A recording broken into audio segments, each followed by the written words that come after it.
नमस्ते डॉक्टर साहब। नमस्कार। जैसे कि हम सभी जानते हैं कि इलाज की 3 पैथियां हैं, आयुर्वेद, एलोपैथ और होम्योपैथी। आप आयुर्वेद स्पेशलिस्ट हैं, तो आप कृपया मुझे हमको जानकारी दीजिए कि हमारे जो व्यूअर्स हैं वो आपके पास किस किस चीज़ के लिए इलाज के लिए आ सकते हैं। देखिए, आयुर्वेद अपने आप में संपूर्ण है और किसी भी प्रॉब्लम को लेकर के हमारे पास में वो आ सकते हैं। ज़्यादातर पेशेंट्स हमारे पास जो होते हैं वो जो नॉन सर्जिकल प्रॉब्लम्स हैं उनको लेकर के आते हैं, या बहुत सारे पेशेंट्स हैं वो जो जॉइंट्स की प्रॉब्लम्स हैं उनको लेकर के आते हैं, स्पाइन की प्रॉब्लम्स को लेकर के हमारे पास में आते हैं, या फिर जो पाइल्स और फिस्टुला जिसको हम हिंदी में बवासीर और भगंदर कहते हैं वो प्रॉब्लम्स लेकर के हमारे पास में आते हैं। और बहुत सारे पेशेंट्स साइनस की प्रॉब्लम है, आजकल नई नई प्रॉब्लम्स जो डेवलप हो रही हैं, जैसे कंप्यूटर विजन सिंड्रोम है, लोगों को सर्वाइकल का प्रॉब्लम हो रहा है, कंप्यूटर बहुत ज़्यादा यूज़ कर रहे हैं, तो वो प्रॉब्लम्स को लेकर के भी हमारे पास में काफ़ी पेशेंट्स आते हैं। तो डॉक्टर साहब, जैसे कि मैंने आपके बोर्ड में देखा था कि यहाँ पर पंचकर्मा भी होता है जी। तो पंचकर्मा क्यों करवाना चाहिए, और पंचकर्मा से जैसे हम लोग कॉर्पोरेट क्षेत्र के लोग हैं, ओवरवेट लोग हैं, तो पंचकर्मा से हमें किस प्रकार बेनिफिट मिलेगा? पंचकर्मा जो है आयुर्वेद में स्पेशलाइज्ड थेरेपीज जो हैं उनको पंचकर्मा बोला जाता है। और पंचकर्म में 5 चीजें जो हैं वो आती हैं। पहला है वमन, जो हम वोमिटिंग करा करके, उल्टी करा करके जो है दोषों का निर्हरण करते हैं, दोषों को निकालते हैं, वो वमन की प्रक्रिया होती है। सेकंड होता है विरेचन कर्म। विरेचन में जो है हम जो है अधोमार्ग से लूज मोशन करा करके जो है बॉडी का डिटॉक्सिफिकेशन करते हैं। और डिटॉक्सिफिकेशन जो है वो तरह तरह के होते हैं, डिपेंड करता है कि कौन से डिजीज में हमें जो है विरेचन कराना है, किस तरीके से विरेचन कराना है, कितने विरेचन कराना है, ये एक स्पेशलाइज्ड सब्जेक्ट है। तो सेकंड प्रोसेस जो है पंचकर्मा का वो विरेचन है। तो इसका कोर्स कितना पीरियड क्या होता है इसका? लगभग 21 दिन का समय इसमें लगता है। इसमें हम पहले पूर्व कर्म कराते हैं, जो भी हमारा विरेचन कर्म है या वमन कर्म है, दोनों ही केसेस में हम जो है पहले पूर्व कर्म होता है। पूर्व कर्म में हम बॉडी का स्नेहन, जिसको हम ओलिएशन कहते हैं, बॉडी को डिफरेंट टाइप के स्नेह, तेल, मज्जा, इनसे जो है बॉडी का स्नेहन कराया जाता है। स्नेहन कभी बॉडी का मसाज करके भी करते हैं, अंदर घृत पान करा करके या ऑयल पान करा करके भी जो है स्नेहन करते हैं। उसके बाद में स्वेदन करते हैं। जो दोष हमारे शरीर में इकट्ठा होते हैं उनको हम स्टीम चैम्बर में बिठा करके या तरह तरह से जो है स्वेदन करा करके जो है उनको स्वेटिंग के माध्यम से जो है निकालते हैं, दोषों को उत्क्लेशित करते हैं बेसिकली। उसके बाद में जो हम वमन कराते हैं उसमें दोषों का निर्हरण करते हैं। पूर्व कर्म में उत्क्लेशन होता है और जो मेन कर्म है उसमें निर्हरण होता है। उसके बाद में फिर एक प्रोसेस और होता है जो 1 वीक का होता है, वो डाइट होता है, जिसे हम संसर्जन कर्म कहते हैं।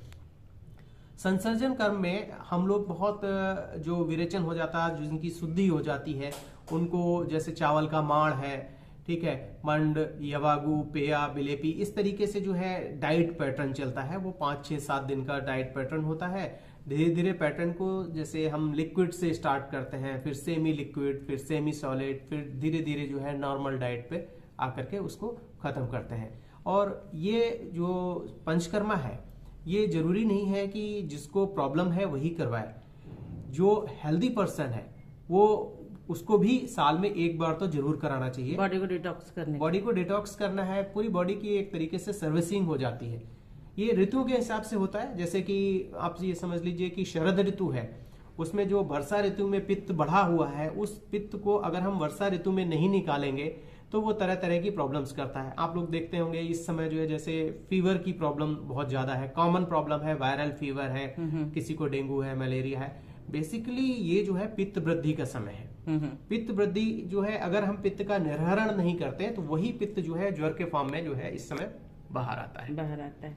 तो डॉक्टर साहब, जैसे हम लोग कॉर्पोरेट वर्ल्ड के लोग हैं तो हमारे लिए तो 21 दिन छुट्टी लेना पॉसिबल नहीं है, तो आप मुझे बताएंगे क्या हम रेगुलर आकर ट्रीटमेंट लेकर और ऑफिस जा सकते हैं? बिल्कुल। आप जैसे हमारा जो पूर्व कर्म होता है उसमें पूर्व कर्म में जो है हम स्नेहन स्वेदन कराते हैं, स्नेहन स्वेदन जो है करीब 1 घंटे का प्रोसेस होता है, और बाद साथ में कुछ मेडिकेशन पार्ट है जो हम आप 1 घंटे आकर के अपना चले जाइए और उसके बाद में मेडिसिन जो है वो घर पे ले सकते हैं। डाइट होती है लाइट डाइट, हल्की कुछ हम एडवाइस करते हैं, वो डाइट आप घर पे फॉलो करेंगे।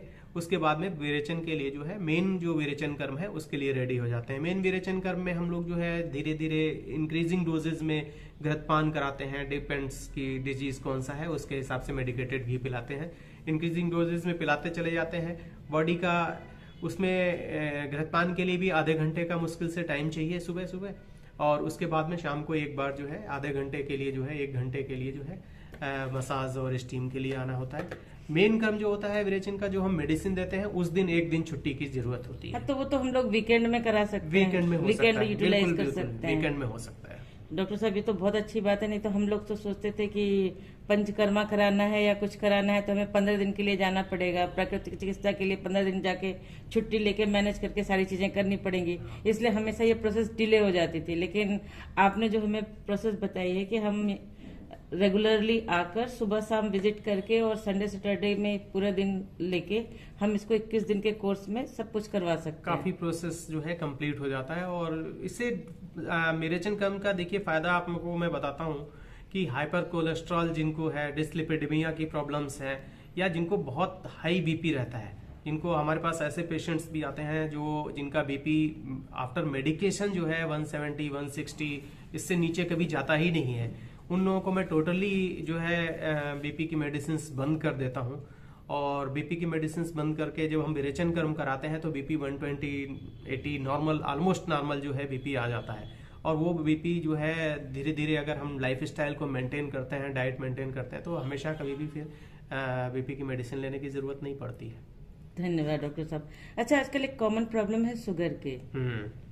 शुगर से लगभग मैक्सिमम युवा ही परेशान है, वृद्ध तो जितने परेशान हैं। अब जैसे जॉब करने वाले हैं, अब इनको कहीं ना बहुत जगह ट्रेवल भी करना पड़ता है, और हम लोगों के लिए पॉसिबल नहीं होता कि हमेशा घर का ही खाना खा सके, तो कहीं ना कहीं जाना पड़ता है, कैसे मैनेज करना पड़ता है। लाइफ स्टाइल भी बड़ी अजीब है, किसी को नाइट शिफ्ट करनी होती है, किसी को डे शिफ्ट करनी पड़ती है, तो हम पूरा प्रोसेस से जा ही नहीं पाते। तो ऐसे में आयुर्वेद से अगर हम ट्रीटमेंट लें इसका, तो कैसे फायदा होगा? देखिए, ट्रीटमेंट हम किसी भी पैथी से लें इससे फर्क नहीं पड़ता है।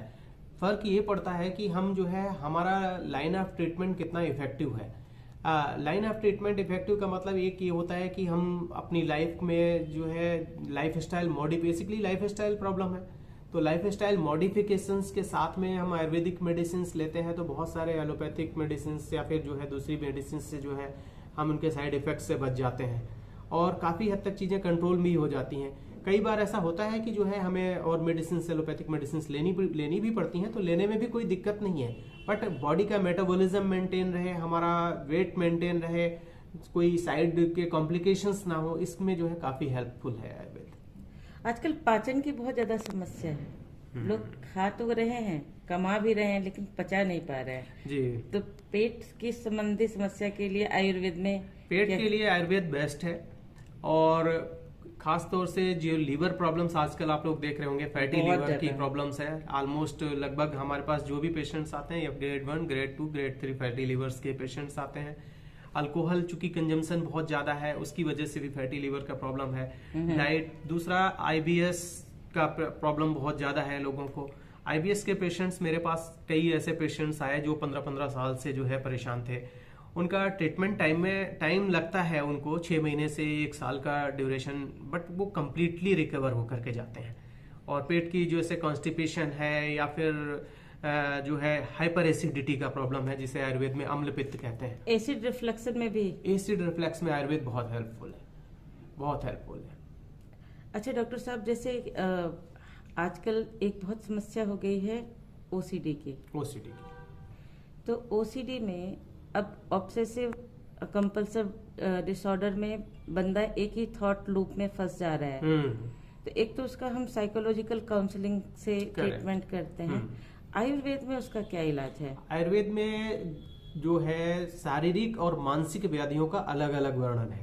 शारीरिक व्याधि, फिजिकल प्रॉब्लम्स के लिए जो है मेडिसिनल ट्रीटमेंट, और मेंटल प्रॉब्लम्स के लिए मेडिसिनल के साथ साथ जो है साइकोलॉजिकल जो हम लोग काउंसलिंग करते हैं वो बहुत इंपॉर्टेंट रोल प्ले करता है। एक एटमॉस्फेयर क्रिएट करना, उनको एक माहौल देना। जैसे आजकल नींद की प्रॉब्लम बहुत ज्यादा है, जी जी तो जी। नींद की प्रॉब्लम के लिए हम लोग जो है एडवाइस करते हैं कि मोबाइल से आप जो है थोड़ा सा दूरी बना के रखें। खास तौर से जब आपको सोना है तो आप मोबाइल बंद करके स्विच ऑफ कर दीजिए, या फिर मोबाइल को आप दूसरे कमरे में रख करके साइलेंट मोड पे छोड़ दीजिए।